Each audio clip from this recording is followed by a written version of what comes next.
March 23rd, 2018, and my name is Alejandro Zambrano, Chief Market Analyst with TradeCaptain.com. I'm gonna provide you guys with a quick update as we usually do today, and today as well, we're gonna take a look at the dollar yen and yen pairs, a little bit of the S&P as well, just because of the trade wars between China and the US, which has caused, of course, the markets to tumble. Now, before we start, as always, I need to stress that trading financial markets, unfortunately, is risky. You look online, you might think it's really easy to make a lot of money. Well, it is relatively easy, and it's not too much of a difficulty to press on a button on your computer to buy or sell. But trading in general is actually, again, not really that easy at all, even though the actual process of buying and selling is extremely easy. So you need to bear that in mind. You need to bear in mind as well that a majority of people that trade short term actually lose money. So read the risk disclosure statement at the bottom of the page. You can find it here, especially if you're new to trading, so you don't have any nasty surprises or feel upset about losses. Okay, let's begin. And we'll begin with the euro, where there's not too much activity right now. The price is pretty much stuck between 21.54 and 25.22. The overall trend, as you can see here, is bullish. So if we, head to the upside, then that wouldn't surprise me. In fact, when the US has engaged in trade wars in the past, the dollar has actually softened. So maybe we'll see further gains here to the upside. As well, the euro has to some extent has a little bit of a safe haven sort of link to it, which means that I wouldn't necessarily say people buy the euro because of safe haven, but interest rates in the Eurozone, as you know, are very low.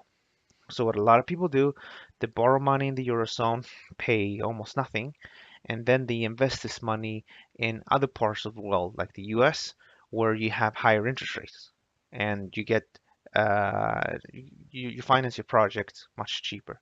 But when the actual market is in turmoil, a lot of these trades go the reverse. So people start to hedge their positions, and the euro could, because of that, potentially go to the upside. So bear that in mind. Technically, if you want to trade it, buying from 120 to 49 with a stop down here at 120, 154 makes sense. The market might head to the upside and then potentially higher. Something that looks really, really similar is this, which is gold. So gold, I mean, if I would have get rid of gold up here and changed this, you probably would have thought this was the euro. And the correlation here between gold and the euro dollar right now very, very tight. And a few days ago, we said, look to buy here for this to head to the upside. We clearly reached the upside in gold. And maybe we'll see the same in the euro. That's why I'm showing you gold right now. Now, in regards to gold, if you bought down here, then there's nothing wrong with booking profits here. And I suspect traders that are not long or want to buy on a dip, that they might go long on a corrective move. So they look to go long at 1,335 and stop loss at 1,322. So a little bit of a pullback and then probably up higher. I think the fact that we're taking out these highs, that gold can continue to potentially trade to the upside. Something to bear in mind with this little setup here is that it's a very short-term sort of setup. So it's a high risk of being stopped out. If you don't want to get in any of sort of trouble, then wait for a stronger pullback, maybe to 13.17, and then we try to do what we've done in the past, which is, buy around these lows with stops below, targeting the midpoint. Okay. Here's Bitcoin. Bitcoin is in a downtrend still. I think we should most likely be able to reduce the trend defining level to the high, but I don't want to do it just yet. If we reduce it, it's going to look like something like this, which means that if we take out the high, actually let's reduce it. Let's do that right now. So this is the new trend defining level. So below 9,245, the trend is bearish, and we can head back down to the low here, if not 5,916 at one point. The alternative is that we take out this level. Initially, the market just rallies a bit to this high, which is 9,900, but then most likely does something like this afterwards, and then like that. Okay, so this is the level you want to watch. The market is bearish below this level. Take it out, we can go to the upside, then down, then up. Until that happens, guys, this could go all the way down here and all the way down here. It's really important to respect the trend. Um, and because of that, I'm bearish. Here's crude oil. And crude oil, took out these levels here that we discussed. We had a very nice run to the upside. Everything went very fast though. I think right now, if we just put a fib from this low here, which is the 61.34 level, all the way up to the 65.67 level, you have these three fib levels here right now. And we went up and then went down to the breakout level, but we didn't really correct as much as I wanted it to correct, and I think we will correct. It doesn't make sense that crude oil prices are strong and stock market so much lower. So I think this probably is going to go back down, maybe 50% correction of the rally from this low to this high. So that will be about 63.58, and then from these levels potentially go up to the high, and then we'll see if it wants to continue to rally. The alternative is that the market just trades sideways here, okay? And then Monday, Tuesday, Wednesday, or something like that, we break the high, and then we go long. So for now, looking for that pullback, and I'm going to be very bullish as long as it's above 61.34. Here's the DAX. Look at this. It worked out. Proves how important it is to just stick with your levels. Until they break, nothing has happened. We can obviously get worried, even though it's something we shouldn't be worried. We should try to avoid that, because being worried in trading just clouds your judgment. And usually you get worried if you're dealing with trades that are just too big for your subconscious to like. In other words, you trade a position that is so big that if you lose, you're not gonna feel good. That's when you start to get worried. Anyway, the idea here over the last few days and weeks, I mean, since what is it? Since we took out these levels, I think it was. Yes, since we got stopped out here, I think it was since the beginning of the month, really. The idea was look to sell. We moved up to the sell level, then went against to our favor, then up, down, up, and now sort of the position we discussed here at the beginning of the month is in a nice profit. If you're scalping, I think this could go a little bit lower, but eventually it's gonna bounce to the upside, and I think this could be a good opportunity to book profits on this bearish view. Unless, of course, you think the world is gonna, have much more pain, and it could happen. I'm not sure really. You see, these trade wars, they're very random. I mean, we are in some sort of a trade war right now, and obviously the way Donald Trump has constructed these sort of tariffs is that the counterparty, China in this case, about 15 days to reply, and obviously if the Chinese can make some concessions, then maybe it won't be as bad. And if that's the case, then the German stock market and any other stock market probably is going to bounce if the actual tariffs are small or like non-important, okay?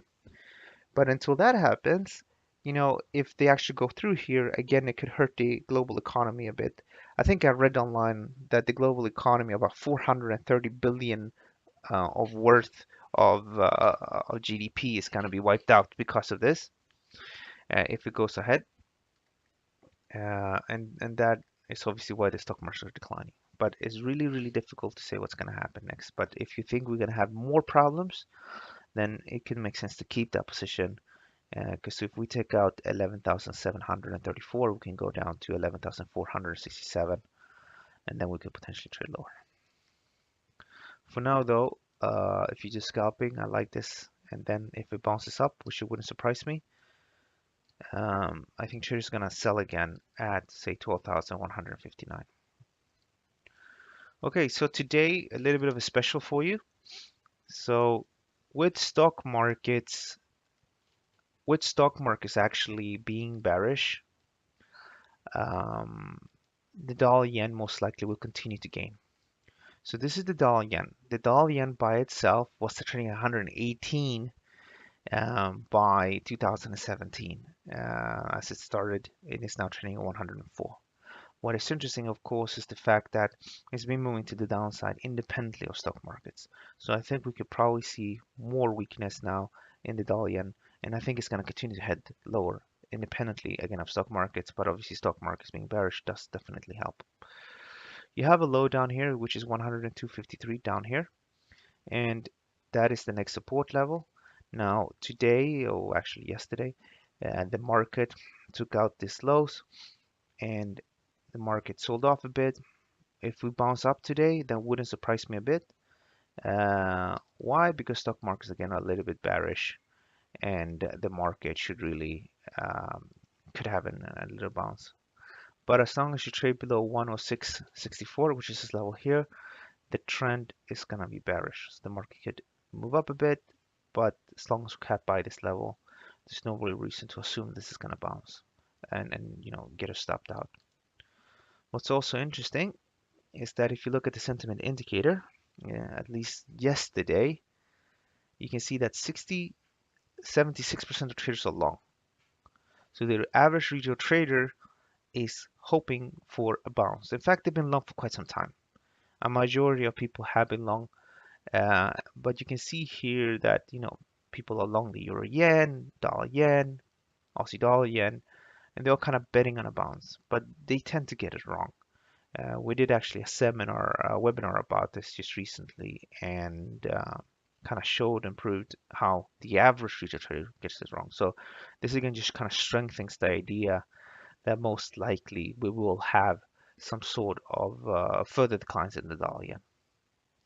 What's also interesting is if you look here at the euro dollar is 50-50, is totally neutral. So the indicator tells us that most likely the euro dollar is going to continue to trade sideways. Whereas here you can see that a majority of people are short the pound dollar, so most likely the pound dollar is going to continue to gain.